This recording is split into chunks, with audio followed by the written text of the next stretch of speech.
welcome to a brand new episode of Black, White, and Red All Over. I'm Victor Dandridge. Ryan Seymore. Man, DC heavy book week. Like, yeah, it was hard not to because they dropped two major hammers this week. Oh my gosh, and big like clearing fields, just like DC's coming.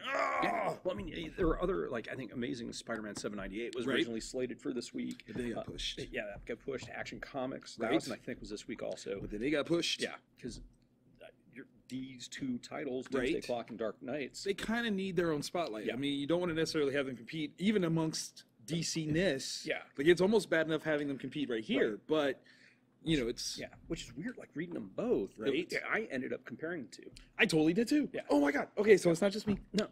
Thank goodness. Thank goodness. Can you say which one you like better? Wait for it. We'll get there. We'll get there because that's not a spoiler. Yeah. Ish. Yes. All right. So looking at what we've got, Yes. we did almost everything the same, Yep. except for two books. Yep. Like literally Yeah. everything. I went Rough Riders, and then you went Mighty Morphin Power Rangers 25. Shattered Grid. Yes. Which I'm really did. like we were talking before we started filming. Yes. I'm really curious about it. I didn't read it off the bat just because I come from a slightly different generation. Which is fair. But I was really curious what your thoughts were. You are more Team Voltron? Yeah. Okay. Like Voltron or Robotech, 'cause that was kind of my thing. Oh, So, okay, like, okay. Yeah, just a few years too I mean, early for it. okay, and to be fair, to be totally 100% honest, I'm Team Voltron too. Like Okay. that was definitely me. Like I was born in '82, so I'm like in that like wheelhouse right there. Yeah. But I have a sister that's 9 years younger than I am. Oh. So she was the one Yeah. that was hardcore into Power Rangers, and it just kind of carried over. Like I'm not even gonna lie, like the original Mighty Morphin, I'm like pure disdain. Like I was like, I liked it better when it was Voltron. Like that was it was such throwing all the shade until they brought in the Green Ranger, and that's where everything changed. Life-changing for me. experience. It really was. Tommy Oliver, baby, best Green Ranger ever. Like I don't care, Turbo, Zeo, pick a thing. Tommy Oliver's best Green Ranger, best Ranger. Period. I said it. So where do you want to start? Let's start with that. Okay, I mean- the preamble is done. Okay, yeah, that's true. All right, so Boom Studios, Kyle Higgins writing. I had not been reading this. Like I'll be honest, I had not. But this is okay. Funny story. This literally happened. So Wizard World Cleveland, I'm moderating for Jason David Frank, the Green Ranger, and we've known each other for years. But it was the first time we've actually like done a panel together. And so somebody brought up Shattered Grid, and he's like, oh my God, it's going to be amazing. Like, if you're not reading it, you need to find out, blah, blah, blah. This is coming, and this is going to be great. So I'm like, well, I mean, if Tommy Oliver himself says it's good, I got to try it. So the other day, I saw a trailer for it. Yeah. What? Yeah. So the trailer comes out. I watch it. Right? And I'm like, you know what? I underordered this book. and like, Yeah. not knowing anything else. I mean, because literally, who would have thought Power Rangers having like a crossover event name, like Shattered Grid? Like, first of all, the name does sound sweet. Yeah, it does. Okay, here's the thing. Lord Dracon, right, is an alternate reality version of the Green Ranger who never became a good guy. That's number 1, 2, and 3, all right? And so now he's seen this like other universe version of the Power Rangers, wants to 86 it all, and is doing things to try to take them out. That's what I got like from a personal statement from Jason. Yeah. So to pick this up and start reading it, oh, I was salivating. Yeah. Salivating. This is really good. This has all of like maturity that the show never actually had. Oh. Yeah. Like this is, you know, I mean the show was tried and true 90s fare. Yeah. Hip hop keto. That's all I'm gonna say. Hip hop keto. Yeah. Okay. This, even if it is in there, they don't call it that. So they didn't say it out loud. That's all I needed. Yeah. Safe. If you are a Power Ranger fan, And speaking from experience, because I tried to reorder more of these on Tuesday. So yesterday, if you're watching it Wednesday, right? Call your shop, your local shop, ask them to put it on hold because it's going to sell. Yeah, Diamond doesn't have any. Wow. They're already out. Wow. Shattered Grid, Shattered Sales. Yeah. Watch. This is about to be like the biggest selling Power Ranger piece of all time. Probably. Yeah. Yeah. And I underordered it. It's, I mean, you didn't know. You didn't know. Yeah. I kind of knew, but at the same time, I'm like, I can order. Yeah. It's not your fault. Yeah. I'm going to say it's not your fault. I'm just calling. That is fair. I'm bad at my life. It's all good. It's all right. So, AfterShock, give me the goods. Yes. Adam Glass and Patrick Olliffe. Rough Riders. I think it's the third in the series. Okay. And we pick up with Teddy Roosevelt and his League of Extraordinary Gentlemen. Yeah, I love that so much. The fantastic stuff like Edison peeing his pants when encountering a certain group of evil entities. Yeah, no, it's amazing. That's amazing. So basically, what's happening is in this one, this group of heroes is entering into conflict with some kind of Lovecraftian entities. Okay. And one of the people they've brought on board to help them with this is H.P. Lovecraft himself. So yeah, it's Annie Oakley, Edison, Harry Houdini, Teddy Roosevelt. Like, it's just hardcore, and it's fun. It's well written. Yeah, it's if you liked League of Extraordinary Gentlemen, right, only you wished it was more American. Ta-da! Right there. If you like team-up books with alternate histories, right there. I need to understand why this isn't a show yet. Right? I need to understand that. Like, I would watch this religiously because you have all of these characters, iconic people. You can say all have different alternate histories that we don't know about, and then just explore. Like, and you can do it at different time periods through history too. So it's very flexible. Oh my God, what would your Rough Riders team be of the 1980s? Oh, the 1980s. 1980s Rough Riders. Let's go. I mean, obviously you're dealing with real people, so what's the range here? How do you? I mean, like, that's tough. Can you go Hulk Hogan and Mel Gibson? Like, is that too much crazy? I don't know. Like, there's a lot of rants potential for that. I would go Ric Flair. Just because he had that jet-setting lifestyle. Right? What if it was really part of just a cover? Mary Lou Retton, just like sneak her in. Yeah, there's so many guys. All right, I'm loving all of this. Yeah, put together your 1980s Boom. Rough Riders team. Come on, drop it in the comments section. We would love to hear from you. Oh my God, because there's so many. You can do so much. Mr. T, David Bowie. Oh. Like, why not? Oh my God! Like, he's the Teddy Roosevelt for the group. Would Michael Jackson be in that in some kind of way? What if Michael Jackson was the bad guy? Almost cussed. Okay. Oh man, Jackson 5 is like an evil family of. Okay, never mind. This is like writing itself. Evil Fantastic Four. Yes. Okay, I'm sorry. Yeah, AfterShock. Also, if you're watching this and you would like somebody to come in and write a 1980s version of this, we got you. We've got you covered. Obviously, we will spitball till the cows come home. Oh my God, awesome. That's awesome. Yeah. Okay. I need to catch myself on that one. That was so fun. Oh my gosh. Okay. So obviously you like this episode. Yes, I enjoyed it quite a bit. Wonderful. I have the first trade, and I just finished that not too long ago. And again, the altered history aspect is so cool. Yeah, it is so cool. Yeah, and I can't remember one of the issues in I think it was the original run. There was a letter that was somewhere in there that was an actual legitimate letter that existed. That in is real in the first life. one. Yes. So yeah, I mean that's very a lot of care and detail and everything. So and to build up on something that's real. And that's cool. Very very cool. Rough Riders 1980s. Yeah. Okay. Catch up. So awesome. Speaking of the 1980s, let's talk Doomsday Clock. Yes, shall we? Because I feel like it's a slight, branch here. I've missed this series. I didn't realize how much I did. The 60-day thing is going to suck. Yeah. That's too long. It's way too long. You almost have to take so much time to catch up on what you've seen already. Yeah. This one is kind of a helpful issue because it's so single character focused. Yes. Which is very Watchmen-esque. Very, very much so. Very, very much. I'm telling you, dude, I've said it before. I'm going to say it again. It's my ultimate fear that at the end of this, Jeff Johns jump ship to Marvel, signs exclusive deal. It's not going to be the first time. Bendis is us, right? Like he's gonna Bendai us. Because can you say Bendis's? Bendus's. He's gonna bend us over. That's what he's gonna get us. I mean, because Jeff has worked for Marvel before, but he didn't have as big of a stake in the things. Yeah. So imagine if this is like his grand finale, swan song, and then he bounces over to the House of Ideas. I mean, what do you do when you've reunited the DC universe? You brought it back from New 52, right? Blackest Night, all the Green Lantern stuff. You're the architect of the DCU. You're now marrying the Watchmen universe in the main DCU. There's nothing left. There's nothing left. There's the only thing you can do is try to destroy it in sales by working for the other guy. Yeah. With this book, we focus on Rorschach. Yes. New Rorschach. Yeah. And seeing how he got to where he is. Yeah. By way of this is almost was it Watchmen #4 where it reads one way and almost the same way backwards? Yeah. This might be something like that. Yeah.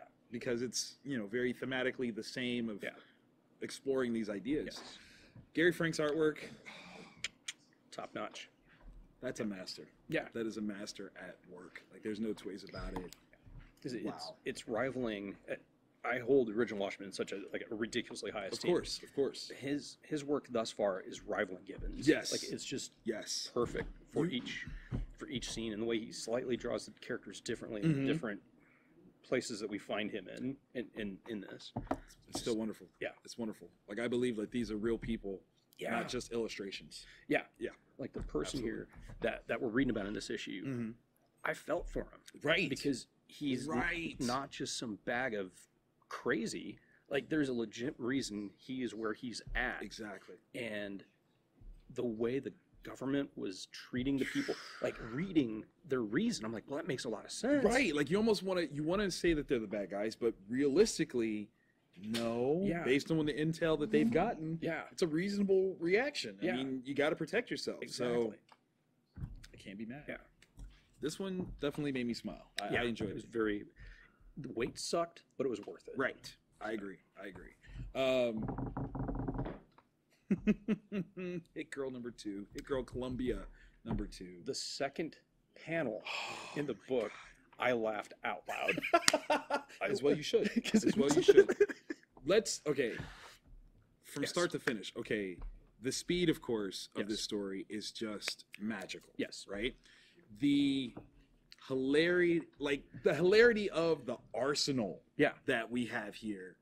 Because it's so cut loose. Like, just it's so playful. It's so over the top. Unfettered,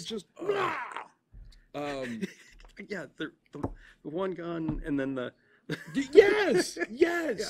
The microwave, just what does that do? Oh yeah. That's all. You're like, oh well, let's try it. Yeah. Ortiz just delivers this. Ortiz is amazing. Yeah. I can't even I want to know what his playlist is while he's working. Yeah, there's got to be something. Because it's got to be, I mean, just and he's just like, yeah. It's frenetic. It's so playful. So it's horrible all at the same time. Yes, but here's the interesting thing to me is that uncharacteristic of most of Mark's work, it took the turn in issue 2. Right. Really? Like, that shocked me. Really early on. Very early on, which means maybe it's not the only turn. Maybe it's just setting us up. Like when your Uber or your GPS reroutes you, and you're like, no, Taco Bell's right there. It's right there. But you don't realize that there's a berm that you're not supposed to drive over, but you do it all the time. Yeah. But I don't know. I feel like, first of all, the way this story has gone, it's interesting that it's called Hit-Girl because it's not who I care about first and foremost while reading this. Yeah. That's what gets me. Because I'm like, well, where is she really the driving force of this? Because she's almost not. Yeah. There's just someone in the background. Yeah.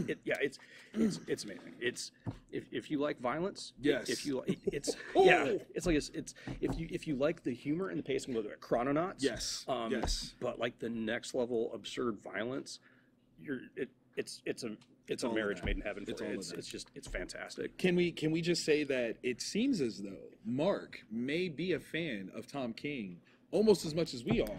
There are signs, there are hints given, which is it was really, really cool. That was mad cool, man. One master of the craft tipping the cap to the other master of the craft. Come on, that's got to if I were Tom King, I would own multiple copies of that book right there. Yeah. And just bring them out at parties. People are like, oh, what are you working on? Doesn't matter. Look at this though. Notice this. Check that out. What? Shout out to Scott Snyder and Greg Capullo too. Yeah. In that reference. So, I mean, gosh, can you imagine? What if Sheriffs of Babylon actually goes up in sales because of? Well, yeah. I mean, there's gonna be people that are gonna read that have never It's a Vertigo book. I don't read Vertigo. Well, you should now because it's kind of dope. That's kind of dope. Especially, this is so funny. To have that shout out on the heels of, I just read an article where somebody interviewed Mark and they're like, would you ever work for Marvel or DC again? He's like, no, never. But he still loves comics. Yeah. You can't go wrong with that. Yeah. That's beautiful. Made me happy. Yeah. I don't know if as happy as the microwave gun. The flesh thing, though. Yeah. That one, Yeah. like, It was pretty good. I mean, it's so safe. Like, if you Right? think about it, like, the world itself can still continue turning. Yeah. Not, collateral damage, minimal. Minimal. That's dope. Yeah. That's really cool. But to look down and see your own pant legs. No good. Yeah. No good. No, that's a terrible birthday present. That's a terrible birthday present. Oh, my God. Literally, this Hit-Girl series, knowing that it's a tour around the world, Yeah. I can't wait. Right. Because Like, you've got drug dealers in South America. Where do you go next? Like the Russian mob? Do you do like? Yeah, I mean, who knows? there's so many. Wherever it goes, though, we're gonna love it. Yeah. We're gonna love it. Stuff's gonna get blowed up good. People are Yeah. gonna squeal, smear, and it's gonna be this little girl named Mindy that just kind of is like, Yeah, "Sup." she's so awesome. She is. She's so awesome. Oh, but how do you like? Seriously, again, I have to ask, how are you like a side note character in your own book and still rock? Gotta be Hit-Girl. That's it. That's how you do That's it. how it works. All right, I've gushed. Yes. It's time for some honorable mentions. So, where do you want to go first? Shadowman, Dark That's a Knight's Metal. toughie. That is a toughie. Dang. I honestly feel like I have a lot to say about Dark Knight's Metal, Yes. so I'd rather start with Shadowman. That's fair. So that way we don't kind of shortchange it. That's fair. So, Valiant, of course. This Stark-looking cover is Yeah. brilliant. Yeah. Yeah. If you've not like seen Shadowman books before, I mean, this sets up a very iconic image. Like the showcase of Yeah. everything is like really cool. Andy Diggle, I mean, obviously, Yeah. that's Amazing. a name that you know. Yeah. Um, Segovia's art is just solid. amazing. It's very, very solid.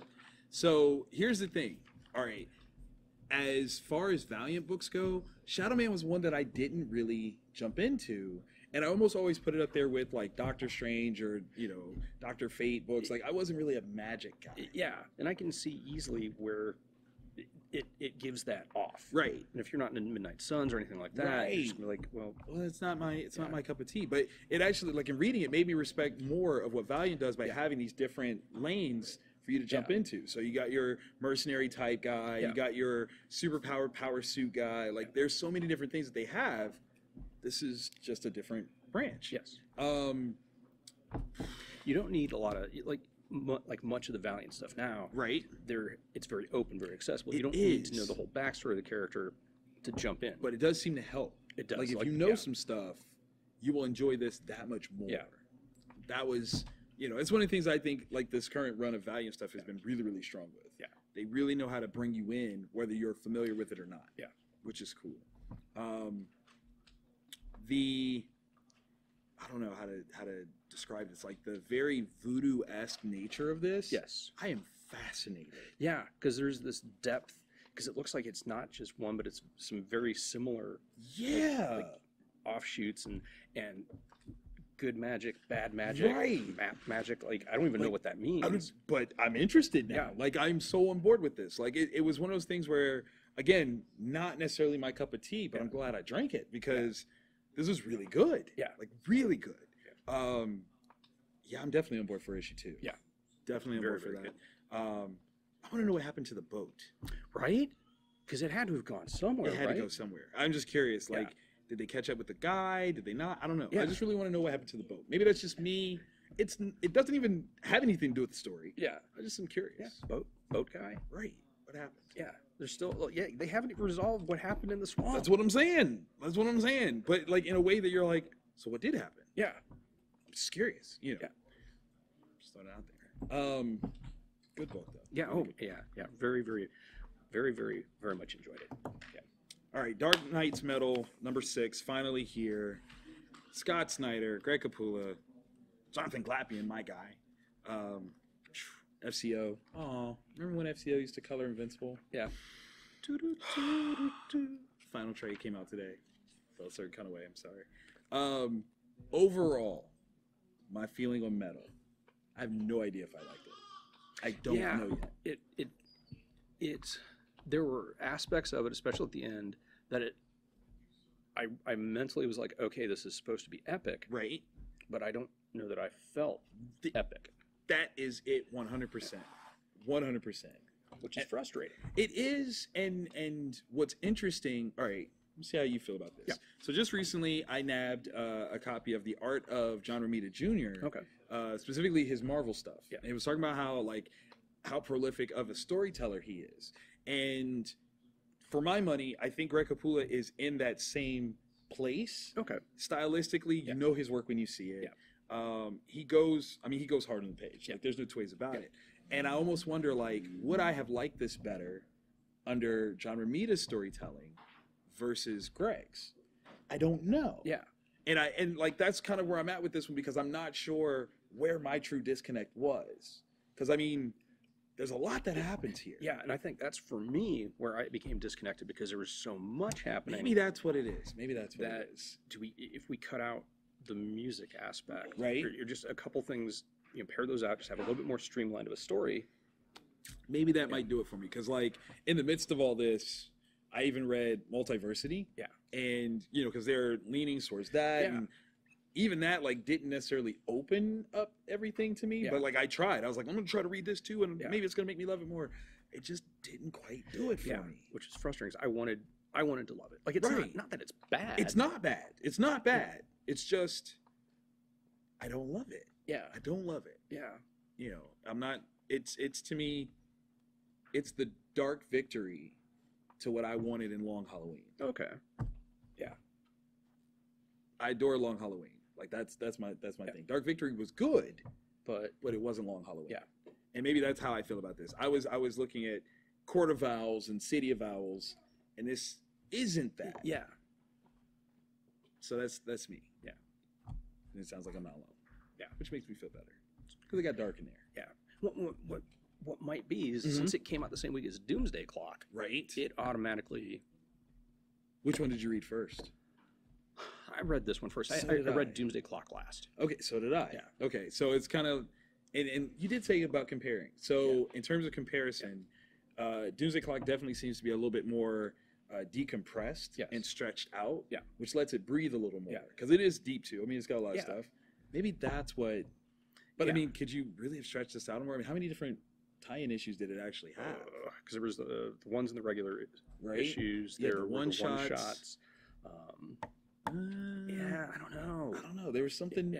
Just something not there for me. Yeah. I mean, and that's still not bad. I mean, considering the whole run of things under Snyder and Capullo, under the Rebirth line, like to have something that I just wasn't 100% in love with. Yeah. I mean, 6-7 years of just awesome. You can't be mad at that. Yeah, like, not one bit. That's okay. No. That's okay. And if this is the worst that DC does, it is still miles and miles and miles, metric miles ahead of some of the stuff Marvel's doing in terms of their crossovers. Light years. Like this, even feeling meh is still better than IVX. Yeah, I'm saying it. I'm calling it. That gave me kidney stones. Yeah, It was you so put bad. that in metal, cast that, forge it, ping. Ting tang walla walla bing bang. But facts, all facts. Yeah. Yes. So guys, thank you so very much for watching this episode. As always, if you're not a subscriber, click the Please do. I think we're at $6.99. Oh, and when we hit 700, I will mail somebody some Smash Mouth fan fiction. Whoa. Personally written by myself or someone I pay. Whoa. That is some all-star stuff. Yeah. Hey now, you're an all-star. I don't even know if that's the right band. Is that the right band? Yeah. Did I do good? No, you did good. You did good. That's worth a subscribe right there. Yes. I do know him. Smash Mouth. Who would have thought? Did you know? I didn't know. I just was going. Smash Mouth. Oh, I think the Doomsday Clock just took a little closer. We'll see you guys later, and you should definitely check out our Patreon. Granted, it's a little pay for, but we go into some things. We spoil hardcore some stuff. Panel by panel. Yeah. We got to figure out what we're going to spoil this time. That's a toughie. That is a toughie. You look for the Patreon and see which one we decided on. Maybe you'll join us. Yeah, and comment below with your 1980s Rough Riders. Yes. Big hair.